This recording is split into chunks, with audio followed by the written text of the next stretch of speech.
દક્ષિણ ગુજરાતમાં મેહુલિયા તું ધનાધન બેટિંગ કરે, સૌરાષ્ટ્રમાં સટાસટી બોલાવી દે છે અને મધ્ય ગુજરાતના જિલ્લાઓમાં પણ મુશળધાર વરસી પડે છે. પરંતુ કેમ લ્યા મેઘરાજા, તને ઉત્તર ગુજરાતથી શું વાંધો પડ્યો છે? નમસ્કાર, આપ જોઈ રહ્યા છો સંદેશ ન્યૂઝ, તમારી સાથે સત્યની સાથે સંદેશ વિશેષ સાથે હું છું અંકિત.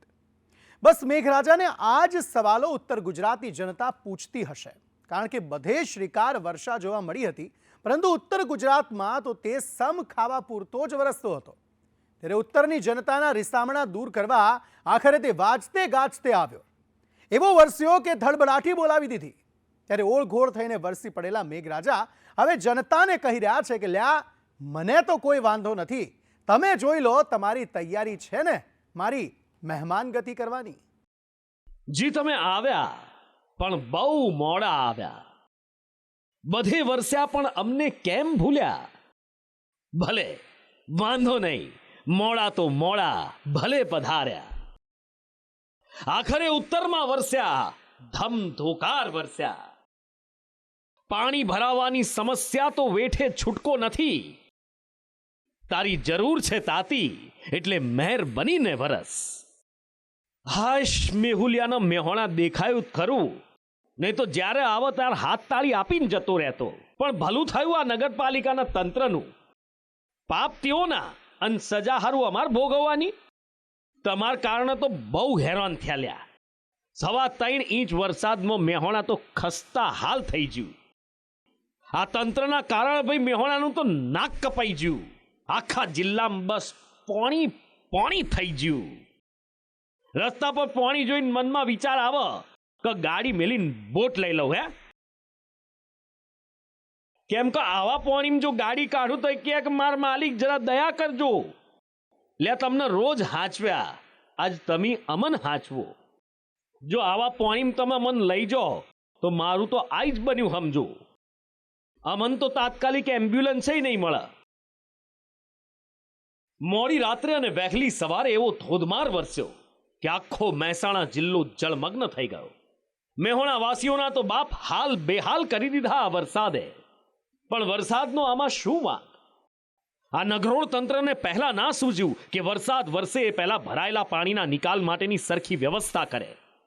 હવે ભોગવો. ના તંત્રના પેટમાં ક્યાંય પાણી હલવાનું છે, ના એનું રૂવાડુંય ફરકવાનું છે. હેરાન તો બસ આપણે જનતાએ થવું પડશે ને. મહેસાણા આમ કોરું ધાકોર જોવા મળે, પણ જુઓ હવે નદીઓ કેવી બે કાંઠે વહી રહી છે. અને આ ધસમસતી નદી જોવા માટે મહેસાણા વાસીઓએ નદી કિનારે જવાની જરૂર નથી. નદી જ મહેસાણાના રસ્તા પર આવી ગઈ છે. નગરપાલિકાનું તંત્ર જનતાનું કેટલું વિચારે છે, અને એટલે જ તો લોકો રસ્તા પર એ મસ્ત નદીમાંથી પસાર થાય છે ને. એટલે પણ નદી પર થોડી ગાડી ચલાવવાની હોય, તમારે નદીમાંથી પસાર થવું છે ને. ફિકર નોટ, બેઠું છે મહેસાણા નગરપાલિકા 24 કલાક તમારી સેવામાં. બસ તમે કહો. એ આ બોટ લઈને આવી ગયા હે. બસ જેને બેસવું હોય એ બેસી જાઓ, વહેલા તે પહેલાના ધોરણે. બોટમાં કરો મહેસાણા શહેરની મુસાફરી. જોયો છે ક્યાંય આવો નજારો? એક સાથે બોટ પણ ચાલે અને ગાડી પણ. કાવેરી સ્કૂલ આગળ વરસાદના પાણી ભરાયા, ત્યારે ભરાયેલા પાણીમાં ભૂલકાઓ કેમ ના ભણવા જાય? આ ભરાયેલા પાણી સાબિતી આપે છે નગરોળ તંત્રની પ્રી મોન્સૂન કામગીરીની. કાવેરી શાળામાં અભ્યાસ કરતા વિદ્યાર્થીઓ પાણી ભરાતા બહાર નહોતા નીકળી શકતા. પાણીના ધસમસતા પ્રવાહ વચ્ચે બાળકોને બહાર કાઢવા ફાયર બ્રિગેડની ટીમની મદદ લેવી પડી. નાના ભૂલકાઓના હાથ પકડી તેમને ઊંચા કરીને લઈ જવા પડ્યા. જોઈ રહ્યા છો કે જે પ્રકારે બિચારા પાણીમાં ફાયર ફોર્સથી અમે લઈ જઈ રહ્યા છે. મહેસાણાના લગભગ 25 વર્ષથી મહેસાણાનો આ જ પ્રશ્ન છે. આ દ્રશ્યો આ ફાયર ફાઈટર છે તે પણ આપણે પાછળ જોઈ રહ્યા છો તમે. મહેસાણામાં કલેક્ટર નિવાસ પાસે જ ઘૂંટણસમાં પાણી ભરાઈ ગયા. તાલુકા પંચાયત કચેરી તરફ જવાનો માર્ગ પાણીમાં ગરકાવ થઈ ગયો. પાણી ભરાતા સ્કૂલના વિદ્યાર્થીઓ મુશ્કેલીમાં મુકાયા. મોઢેરા ચોકડી પણ પાણીમાં જળમગ્ન થઈ ગઈ. એક તરફ ભરાયેલા પાણી અને બીજી બાજુ ઓછી વિઝિબિલિટી, જેના કારણે વાહન ચાલકોને પારાવાર હાલાકી વેઠવી પડી. મહેસાણા રાધનપુર રોડ પર જળબંબાકાર થઈ ગયો. વરસાદી પાણીના નિકાલની કોઈ વ્યવસ્થા ના હોવાના કારણે જનતા હેરાન પરેશાન થઈ ગઈ. મહેસાણામાં પરિસ્થિતિ વિકટ બનવાના કારણે પાલિકાની ટીમને બોટ લઈને નીકળવાની ફરજ પડી, પણ આ મુશ્કેલી છે એ કુદરતે આપેલી નહીં, તંત્રએ આપેલી છે, જેને જનતાએ વેઠવી પડી રહી છે. નીચાણવાળા વિસ્તારમાં રહેતા લોકોની હાલત દયનીય બની ગઈ છે. જનસેવક પાસે બસ એ હૈયા ધારણા છે કે આ વર્ષે સમસ્યા વેઠી લો, આવતા વર્ષે આવું નહીં થાય. અમે અત્યારે હાલ જ મારે ફોન પર માનનીય સંસદ સભ્ય સાથે વાત થઈ, મુકેશભાઈ સાથે વાત થઈ, નગરપાલિકાના પ્રમુખ સાથે વાત થઈ. આ નીચાણવાળો ભાગ છે, બંને બાજુ ટેકરાવાળો ભાગ છે, તો એને પમ્પિંગથી પાણી નિકાલ માટેની કોઈ વ્યવસ્થા થાય એવું વિચારી રહ્યા છીએ અને આવતા ચોમાસામાં એવી વ્યવસ્થા થાય એવું આયોજન કરી રહ્યા છીએ. ન માત્ર મહેસાણા શહેરમાં પણ અન્ય તાલુકામાં પણ વરસાદે રમઝટ બોલાવી. વિજાપુરની મુખ્ય બજારોમાં વરસાદી પાણી વહેતા થયા. વિજાપુર આનંદપુરા ચોકડી જળબંબાકાર થઈ ગઈ. આ પાણીમાંથી પસાર થવું વાહન ચાલકો માટે જોખમી સાબિત થયું. રસ્તાઓ બિસ્માર છે, રસ્તા પર ખાડા પડેલા છે. આ ખાડામાં પાણી ભરાઈ ગયા અને વાહન ચાલકોને અકસ્માતનો સામનો કરવો પડી શકે છે. વિજાપુર વિસનગરને જોડતા માર્ગ પર પાણી ભરાઈ ગયા. ભરાયેલા પાણીમાં વાહન ચલાવવા મુશ્કેલ બન્યા તો આસપાસના વિસ્તારમાં રહેતા સ્થાનિકોને પારાવાર હાલાકી વેઠવી પડી. વરસાદે વિજાપુરમાં વિરામ લીધો છે, પરંતુ વિજાપુરના હજી પણ કેટલાક વિસ્તારો એવા છે કે જે પાણીમાં ગરકાવ છે. ભાવસોર પાટિયા વિસ્તાર છે ને જ્યાં હજી પણ ઘૂંટણસમા પાણી જે છે તે ભરાયેલા છે. મહત્વનું છે કે વહેલી સવારથી જે વરસાદ વરસ્યો, 3 ઇંચથી વધારે વરસાદ છે તે ખાબક્યો હતો. અહીંથી આજે મણિપુર ગામ જવાનો માર્ગ છે તે પણ પાણીમાં ગરકાવ છે. તો આજે ભાવસોર પાટિયા એટલે કે વિજાપુરથી વિસનગર જવાનો આ જે મુખ્ય માર્ગ છે ને તે પણ હાલ પાણીમાં ગરકાવ છે ને તેના કારણે વાહન વ્યવહાર છે તે પ્રભાવિત થયો છે. મહેસાણાની સાથે મેઘરાજાએ ગાંધીનગરના માણસામાં પણ તોફાની બેટિંગ કરી.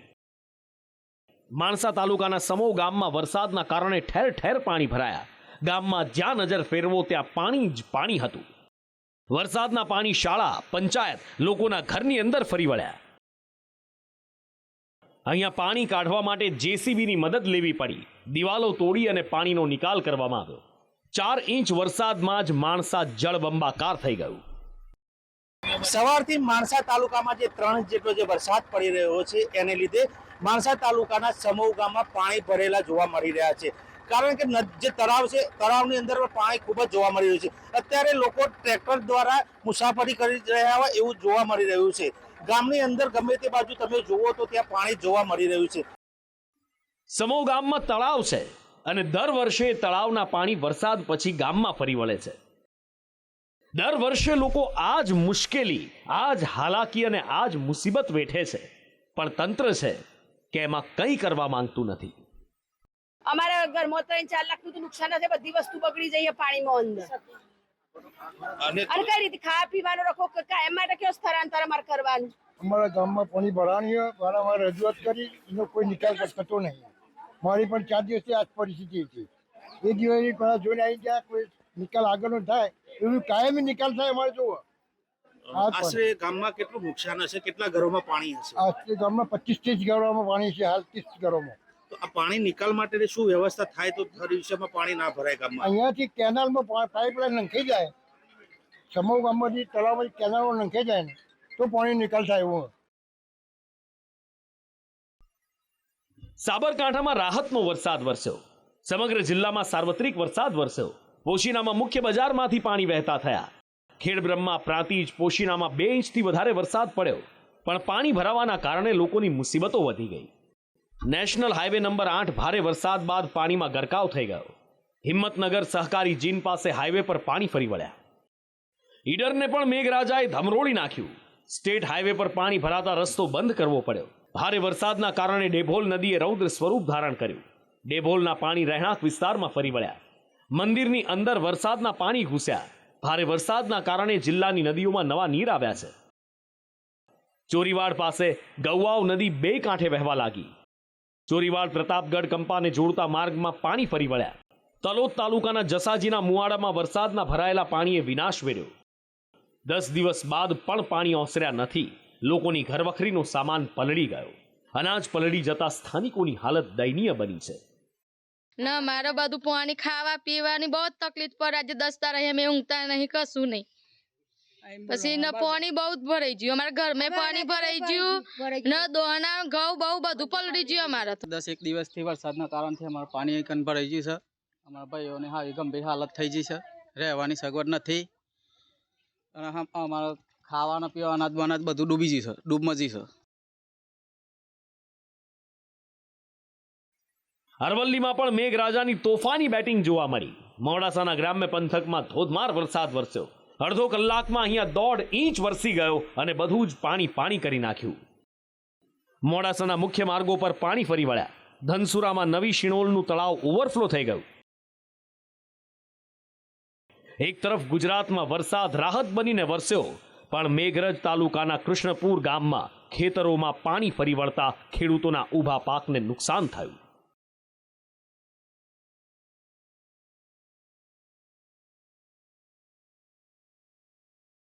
બનાસકાંઠામાં સાર્વત્રિક વરસાદ વરસ્યો ભારે વરસાદના કારણે જિલ્લાના અનેક ગામ જળમગ્ન થયા ડીસાનું બાઈવાડા ગામ પાણી થઈ ગયું નાના બાળકોને શાળામાંથી ઘરે પરત લઈ જવા માટે ટ્રેક્ટરની મદદ લેવી પડી ગામમાં ટ્રેક્ટરની ટ્રોલીમાં બેસાડીને કે ટ્રેક્ટર પાછળ બેસાડી બાળકોને અવરજવર કરાવવી પડી આ ટ્રેક્ટરમાં બાળકો જીવના જોખમે મુસાફરી કરતા જોવા મળ્યા ભારે વરસાદના કારણે થરાદ સાંચોર હાઈવે પાણીમાં ગરક થઈ ગયો રસ્તા પર પાણી ભરાતા વાહન ચાલકોને મુશ્કેલીનો સામનો કરવો પડ્યો તો બીજી તરફ પાણી ભરાવાથી ભલે લોકોને મુશ્કેલી વેઠવી પડી હોય પણ આ પાણી આવનારા દિવસોમાં રાહત આપનાર સાબિત થવાનું છે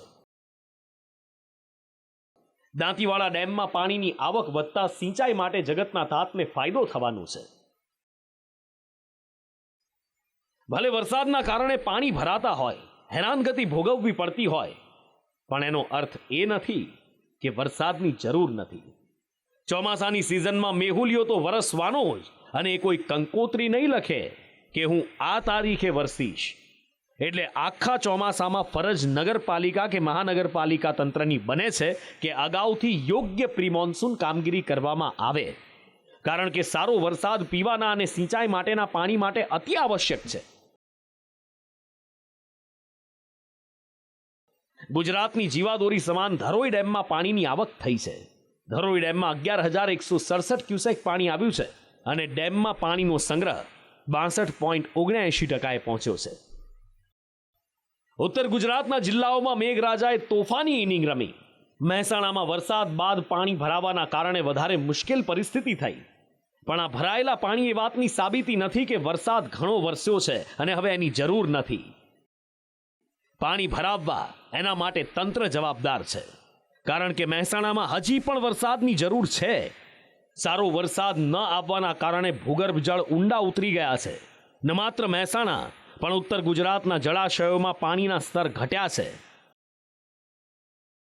બીજા રાઉન્ડમાં મેઘરાજાએ ઉત્તર ગુજરાત તરફ મંડાણ કર્યા હતા જળાશયોમાં પાણીની આવક વધી હતી અને હવે ત્રીજા રાઉન્ડમાં મેઘરાજા ધબધબાટી બોલાવી રહ્યા છે તોફાની ઇનિંગ રમી રહ્યા છે ત્યારે હજી પણ પાણીની આવક વધી રહી છે નદીઓ બે કાંઠે થઈ છે અને એટલે જ પીવાના અને સિંચાઈના પાણીની સમસ્યા ઉનાળામાં હળવી બનવાની આશ જાગી છે સ્પેશિયલ રિપોર્ટ સંદેશ ન્યૂઝ